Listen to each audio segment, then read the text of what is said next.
আজকের ভিডিওতে সারাদিন কি করলাম কাজ করলাম আজকে সবকিছুই আপনাদের সাথে শেয়ার করলাম। আসসালামু আলাইকুম, কেমন আছেন আপনারা? আলহামদুলিল্লাহ, আমরা তো সবাই ভালো আছি। আজকে সকালে উঠেই বানালাম পেঁপে ভাজি আলু দিয়ে, আর এদিকে চা বানায় নিলাম, নাস্তাটা খেয়ে নিলাম, ভাজি দিয়ে রুটি খেয়ে নিলাম।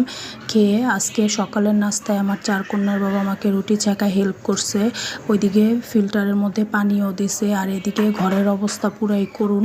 তো এখানে এগুলি সব নাস্তা খাওয়ার পরে আমি কতক্ষণ রেস্ট নিয়ে এখন এগুলি সব করে নিচ্ছি। আর এর মধ্যে আমার সেজু মেয়েকে আজকে এক মেয়ে স্কুলে গেছে, ছোট মেয়ে স্কুলে যাবে না, ঈদের ছুটি কাটাইয়া ওর নাকি মন ভরে নেই, আজকে স্কুলে যাবে না, তাই ও স্কুলে যায় নাই।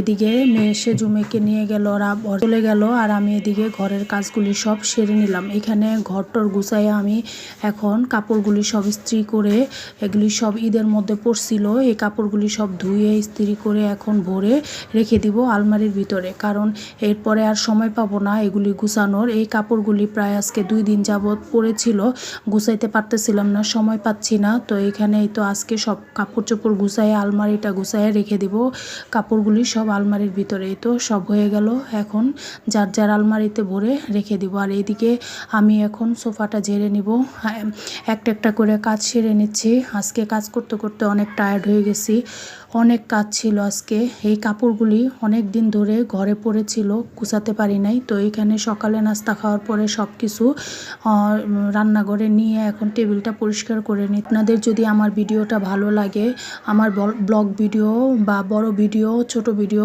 রিল ভিডিও কোনটা আপনাদের কাছে ভালো লাগে অবশ্যই কমেন্ট করে জানাবেন।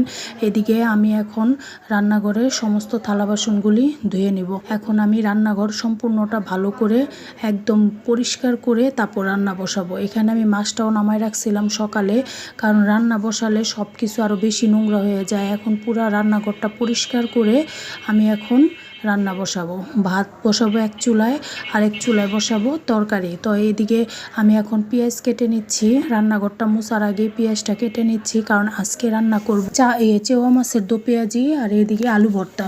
আমার অনেক দিন ধরে আলু ভর্তা খেতে ইচ্ছা করতেছিল, তাই আজকে আলু ভর্তা বানাবো। মাছ ভাজার আগে আমি আলু ভর্তার জন্য শুকনা মরিচটা ভেজে নিলাম, ভেজে এখন পেঁয়াজ ধনিয়া পাতা দিয়ে আলু ভর্তাটা করে নিব। আমি এক চুলায় আলু সিদ্ধ আর ভাত বসাই দিছিলাম, এখানে এই তো আলু ভর্তাটা হয়ে গেল।